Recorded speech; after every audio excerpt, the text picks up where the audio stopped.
Ok, on a des petits problèmes ici avec les polices les contours qui s'entrecroisent, mais ça on va en parler plus tard. Comment est-ce qu'on peut résoudre ça? C'est pas si simple que ça. Il faut,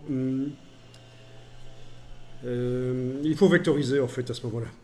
Dans le cas où on a des contours qui s'entrecroisent et que c'est gênant.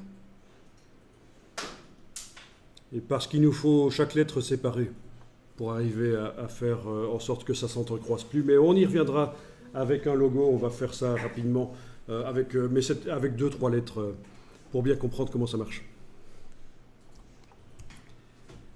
Alors bien sûr, si vous voulez le même effet spécial sur l'autre partie du texte, il va falloir faire un style graphique, c'est encore le plus simple. Je sélectionne le premier texte, je vais dans la palette Fenêtre, style graphique. Je clique sur le bloc de feuilles, le style graphique est là. Je n'ai qu'à sélectionner l'autre texte avec la flèche noire et lui appliquer ce style graphique et c'est bon.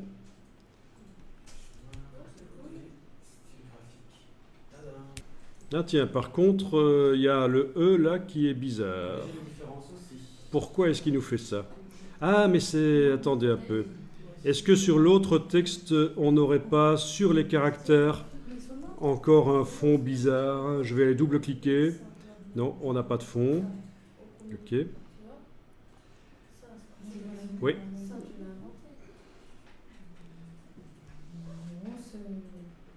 Bon.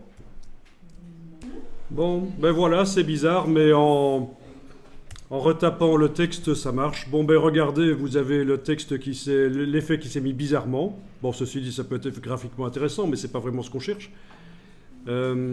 Alors, je retape ici du texte, voilà, je clique, j'enlève la couleur noire du fond.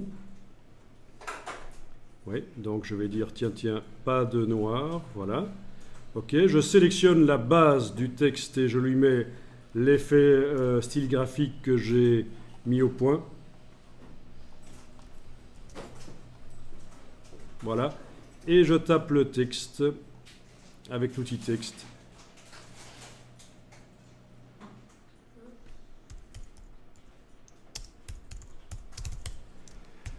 Voyons ça. Je lui applique le style. Voilà. Et là, ça marche. Si on compare celui du dessus et celui du dessous, celui du dessous est correct. Mais la question que je me pose, c'est si je retapais le texte sur celui du dessus.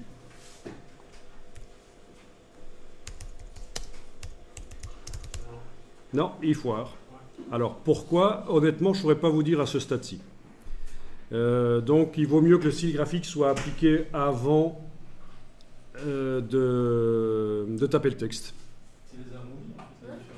Oui, ça part un peu dans tous les sens, oui. C'est les arrondis qui posent problème, en effet. S'il n'y avait pas l'effet d'arrondi, je pense que ça marcherait, mais c'est l'effet d'arrondi qui pose problème. Voilà, en effet, si je décoche l'arrondi, c'est nickel. Là, je décoche l'arrondi, forcément, c'est nickel aussi. Donc, c'est les arrondis, en fait, qui foirent, oui. Oui, c'est les arrondis qui foirent. Pourquoi? Et quand on change, il foire encore. Bon, allez savoir pourquoi. Donc, ben voilà, c'est des petites astuces dans Illustrator, des petites caractéristiques à connaître. Et quand on connaît bien Illustrator, on s'en sort toujours. Hein. Il faut absolument connaître le logiciel et essayer de s'en sortir.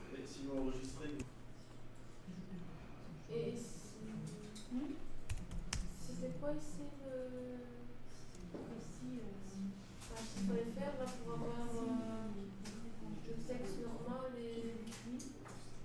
Donc même chose, hein, si on ferme le document et qu'on le réouvre, ça ne change rien du tout en fait. Hein.